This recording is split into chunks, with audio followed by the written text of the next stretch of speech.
কেন্দ্রীয় সরকারের অনুপ্রেরণায় গরিব দুস্থ মহিলাদের কথা মাথায় রেখে একটি নতুন প্রকল্প চালু করতে চলেছে, যাতে মহিলাদের আর টাকার চিন্তা করতে না হয় সেদিকে খেয়াল রেখে কেন্দ্রীয় সরকার নরেন্দ্র মোদী একটি নতুন প্রকল্প চালু করলো।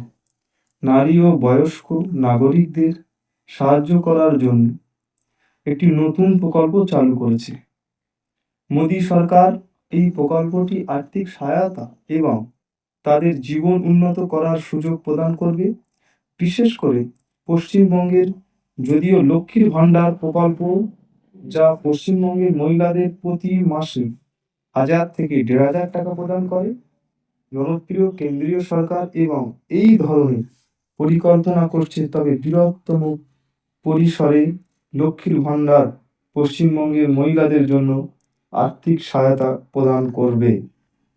নতুন কেন্দ্রীয় সরকারের এই প্রকল্পটি নারীদের স্বাবলম্বী হওয়ার জন্য আরও ক্ষমতায়নের জন্য কাজ করছে। এই সাথে সরকার বয়স্ক নাগরিকদের স্থায়ী আয়ের উৎস নিশ্চিত করার জন্য কাজ করছে। প্রসঙ্গত, এই নতুন উদ্যোগটি মহিলাদের উদ্যোক্তাদের উৎসাহিত করবে এবং বয়স্কদের নিয়মিত আয়ের সুযোগ করে দেবে, যার ফলে তাদের জীবনযাত্রা মান উন্নত হবে বলে আশা করা যায়।